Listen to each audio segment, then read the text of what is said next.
Welcome back. Break पे जाने से पहले मतवक्किल साहब के लिए हमने सवाल छोड़ा था कि जब से चीफ जस्टिस साहब ने ऑब्जर्वेशन दी है, जो हमारे special assistant to prime minister on health के वो कोरोना के हवाले से वो ज़्यादा प्रो एक्टिव नहीं है, और उसके बाद से सोशल मीडिया के ऊपर एकदम अचानक एक कैंपेन चल गया है जो कि चीफ जस्टिस के ख़िलाफ़ है, दूसरे जजेस के ख़िलाफ़ है। तो इसके बारे में हम आपसे राय तलब करेंगे, आप इसको कैसे देखते हैं और ये क्या मुल्क के लिए अच्छा है, ऐसी बातें होनी चाहिए। इसका प्राइम मिनिस्टर साहब ने भी नोटिस ले लिया है। जी फरमाएं।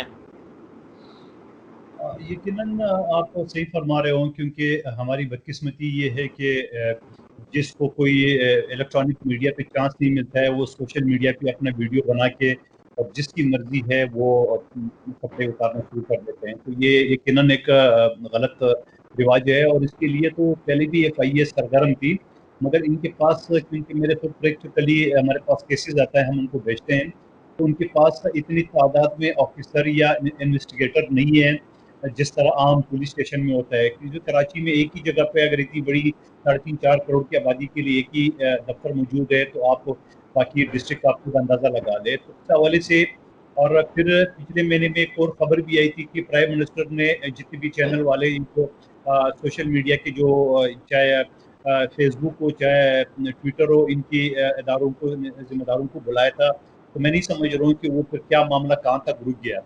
अब सवाल ये है कि फिर ये रिवाज भी तो इमरान खान साहब की पार्टी ने डाला है। जब ये अपोजिशन में थे तो इसी सोशल मीडिया के जरिए वो पीपल्स पार्टी, मुस्लिम लीग नून और दूसरे पार्टियों के खिलाफ जिस तरह प्रोपेगेंडा करते थे, जिस तरह वो वल्गर जबान इस्तेमाल करते थे, अब चूंकि खुद वो हुकूमत में आ गए तो साहब आपने जो बात की है ना वो बिल्कुल सही है कि सियासी जमातें एक दूसरे के खिलाफ एक्यूजेशन एलिगेशन लगाती रहती हैं।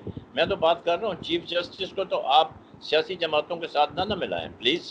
मैं वही गुजारिश करूँ, आप मेरी बात पूरी कंप्लीट सुन लें। मैंने ये गुजारिश की कि ये रिवाज भी तो इमरान खान साहब ने अपने जो यूथ है उनके जरिए अपोजिशन के खिलाफ शुरू की है। अब चूंकि जो अपोजिशन के खिलाफ शुरू की है, आप अपोजिशन को जितने उन्होंने दबाना था, जितने जेलों में भेजना था, वो तो भेज चुके हैं।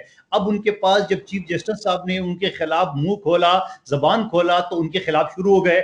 उनको ये नहीं पता इन यूथियों को कि बाबा ये सुप्रीम कोर्ट का चीफ जस्टिस है, उनके खिलाफ एक लफ्ज कहना तो इन्हें अदालत के जमरे में आता है। किसी भी जज चाहे मजिस्ट्रेट क्यों न, वो हमारे लिए मोहतरम है। अदालत की जो तोहीन है वो किसी तरह से पाकिस्तान की आईन इजाजत नहीं देता है। तो मैं समझ रहा हूँ कि चूंकि उन यूथियों का एक आदत पड़ी हुई थी पीपल्स पार्टी नून के खिलाफ, उन्होंने बोला वो तो नहीं बोल रहे, अब आइए चीफ जस्टिस साहब के खिलाफ बोलो। तो यकीनन मैं इस चीज को भी अप्रिशिएट कर रहा हूँ कि प्राइम मिनिस्टर साहब ने उनके खिलाफ एक्शन लेने का हुक्म दिया FIA का। लेकिन मैं समझ रहा हूँ कि FIA के पास वो सख्त मौजूद नहीं है, वो इक्विपमेंट मौजूद नहीं है। अगर है तो बिल्कुल वेंटिलेटर की तरह चंद है। अब वेंटिलेटर की तरह चंद है तो फिर उसके लिए तो फिर लॉकडाउन ही वहां पे करना पड़ेगा। उसके बाद मुझे कोई हल नजर नहीं आ रहा है, क्योंकि FIA के पास इतना अफसरान मौजूद नहीं है।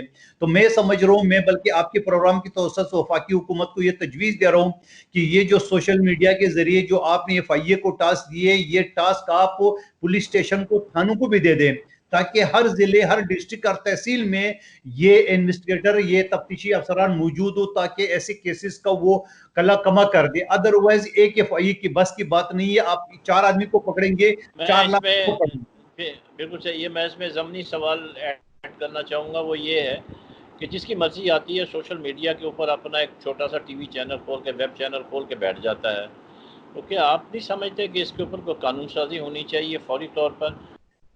और ये जो इस तरह से हर एक आदमी जो है वो चैनल खोल के बैठा हुआ है, जिसकी जो मर्जी आती है वो अपलोड करके बैठ जाता है, और चाहे हुकूमत की कैरेक्टर असैसिनेशन हो, जजेस की हो, ब्यूरोक्रेट्स की हो, जनरल्स की हो, जिसके बारे में भी हो, वो अपना बैठ के शुरू हो जाते हैं। इसके ऊपर पाबंदी नहीं होनी चाहिए?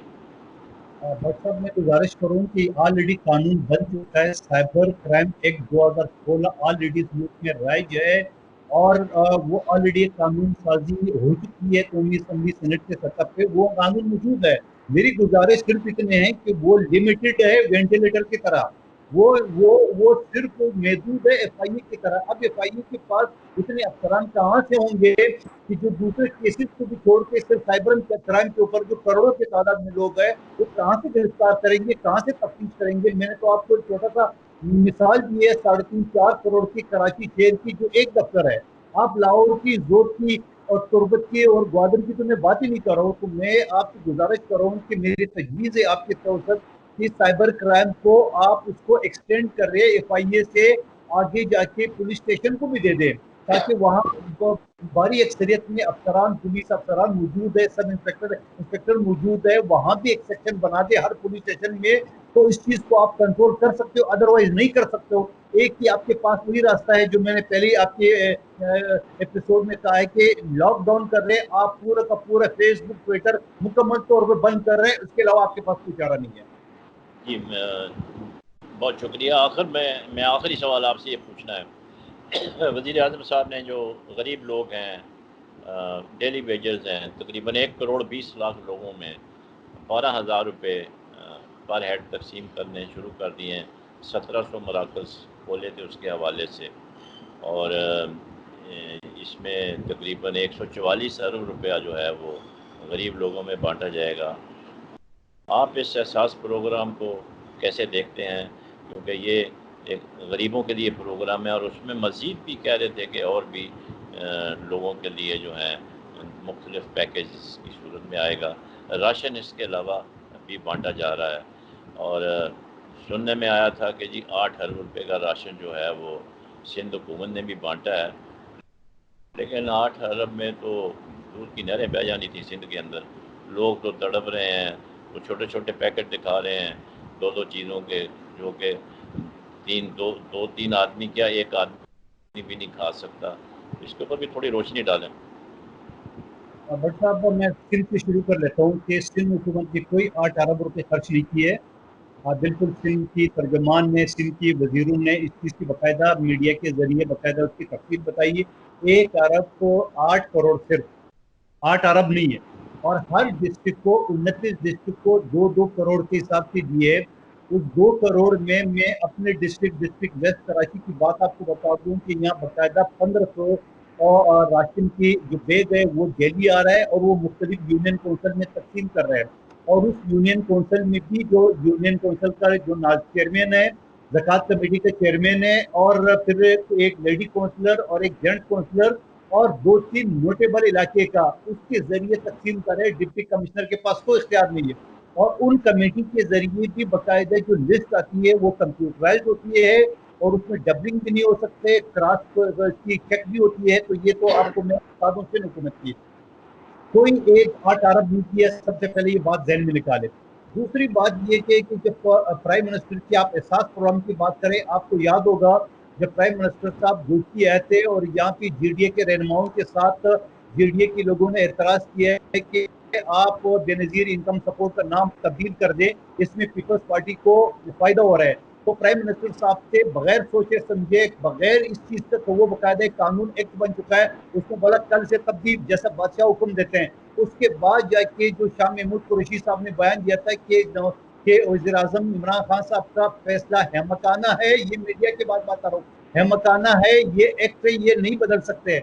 उसके बाद उन्होंने क्या किए पीटीआई की हुकूमत के कि उसी बेनजीर इनकम सपोर्ट प्रोग्राम को जारी रखते हुए और नीचे कोने में एहसास प्रोग्राम का नाम दे दिए। टाइटल अगर आज भी आप देख ले मीडिया पे उसकी तस्वीरें आ चुकी है, वो बेनजीर इनकम सपोर्ट है।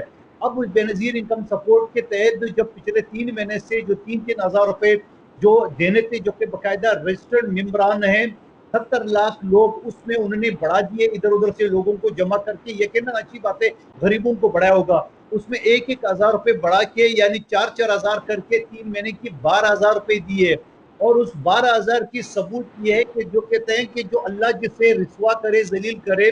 जब गवर्नर सिंह जो ना वो सजावल गए, वहां लोगों से सवाल किए कि आपको इमरान खान साहब पैसे दे रहे, उसने बोला कोई इमरान खान नहीं दे रहे, ये बेनजीर के पैसे हैं।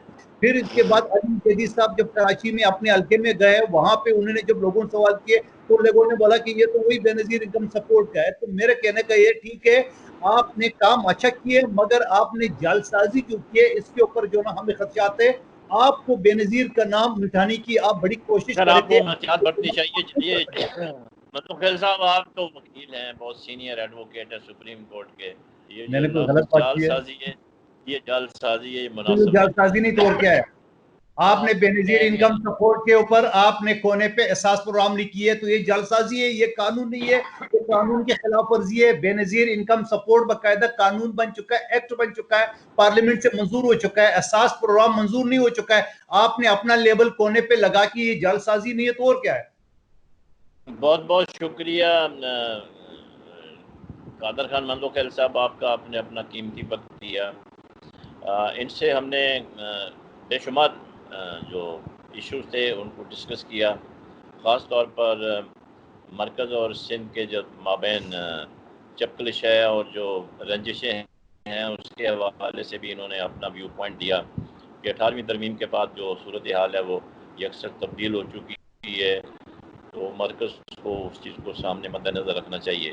اور لیکن یہ بھی ساتھ انہوں نے کہا کہ یہ 18ویں ترمیم جو ہے اس کا مطلب مکمل آزادی نہیں ہے. ظاہر ہے ڈائریکشن جو ہے وہ سپریم کورٹ سے بھی سرٹن ایشوز جو کہ وہاں سے ہم ہدایات دیتے ہیں اور اس کے اوپر عمل بھی کیا جاتا ہے, ایسی کوئی بات نہیں ہے. اور اسی طریقے سے جو مختلف پیکیجز تھے اس کے حوالے سے انہوں نے بالکل صحیح کہا کہ اس سے جو ایسوسیٹڈ انڈسٹریز ہیں 20-25 جو ہیں اس میں لوگ کام کریں گے اور وہ ایک کراؤڈ کی شکل میں نہیں ہوں گے. جیسے ایک فیکٹری میں ٹیکسٹائل مل ہے, گھی کی فیکٹری ہے, وہاں پہ ایک وقت میں 300-400 آدمی کام کرتے ہیں, تو یہاں کوئی 2 آدمی اوپر کی منزل میں ہیں, 3 نیچے کی منزل میں ہیں. تو وہ ایک انہوں نے ایک اچھی طرح سے اس کو ایکسپلین کیا اور لاک ڈاؤن کی وہ فیور میں ہیں, اور اس لیے کہ وہ ہی فیلز پراؤڈ کہ سب سے پہلے سندھ کے چیف منسٹر نے یہاں سے لاک ڈاؤن کی ابتدا کی. اس کو دیکھا دیکھی پھر پورے لاک ڈاؤن کے نتائج بھی اچھے نکلے ہیں. کوئی یہ ضروری نہیں ہے کہ اچھی جو ایڈوائز ہے وہ کہیں سے بھی کسی طرف سے بھی مشورہ جو ہے وہ کہیں طرف بھی آ سکتا ہے, اور اس کو کھلے دل سے نہ تسلیم کرنا چاہیے. اور گندم چینی کے بیان کے حوالے سے وہ بڑے ان کے ریزرویشنز تھے کہ جی ان کو فوری طور پر اریسٹ کرنا چاہیے لوگوں کو, جیسے کہ دوسرے لیڈروں کے ساتھ ہوا ہے. بہرحال یہ ایک کیا کنٹروورشل سبجیکٹ ہے, اس کے اوپر لمبی بحث ہو سکتی ہے. تو ہمارا یہ ویو پوائنٹ ہے کہ نیب ایک انڈیپینڈنٹ ادارہ ہے اور اس کی جو ریلیف ہے وہ صرف ہائی کورٹ اور سپریم کورٹ سے ملتی ہے. تو ایگریوڈ پارٹی کو ہائی کورٹ یا سپریم کورٹ میں جانا چاہیے. باقی انہوں نے چیف جسٹس کی تنقید کے حوالے سے کہا کہ ڈیو ٹو یہ ریسورسز جو ہیں وہ اتنے نہیں ہیں کہ وہ پوری طرح سے ہاتھ ڈالیں, سوائے اس کے کہ اس کو وہ بین کریں. اساس پروگرام کا تو آپ نے ان سے سنی لیا ہے کہ وہ بے نظیر انکم سپورٹ پروگرام کا بیسیکلی اس کو 2 حصوں میں بانٹ دیا گیا ہے اور کچھ پیسے اپنی طرف سے انجیکٹ کر کے. بہرحال انہوں نے یہ بھی ساتھ کا اپریشیٹ کیا ہے کہ یہ اس سے جو سب کو فائدہ پہنچ رہا ہے غریبوں کو, تو وہ کہتے ہیں کہ یہ صحیح بات ہے. یہ صورتحال ہے اس وقت. ہمیں چاہیے کہ اس وقت جو ملک میں افراتفری کا تسمہ ہے, لاک ڈاؤن کی وجہ سے حالات غریبوں کے جو ہیں وہ خراب ہیں, ہمیں حکومت کے ہر اس اقدام کو سپورٹ کرنا چاہیے جس سے کہ عوام کی بہتری کی جھلک نظر آئے, قطع نظر اس کے کہ ہمارا کس سیاسی جماعت سے تعلق ہے. If somebody is doing good work for the people of his province or for the country, it must be appreciated. اور let us for the time being forget our differences. ہمارے گھروں میں بھی اختلاف ہوتے ہیں, لیکن اگر ہم اکٹھے ہو جائیں گے, if we are united on basic issues, on major issues of the country جو ہمیں کنفرنٹ کر رہے ہیں, تو یقیناً اس کے نتائج بھی اچھے ہوں گے. لیٹ us pray اللہ المائٹی کہ وہ یہ جو کرونا وائرس کووڈ-19 کی جو وبا ہے اس ملک سے فوری طور پر اس کو نیست و نابود کرتے ختم کرتے اور ہمارے گناہوں کی ہمیں معافی دے دے, جو کہ اب لوگ جو ہیں لاک ڈاؤن کی وجہ سے ہر گھر میں اب چھوٹی چھوٹی مسجد بن چکی ہے. اپنا خیال رکھیں, پڑوسیوں کا خیال رکھیں. پاکستان پائندہ باد.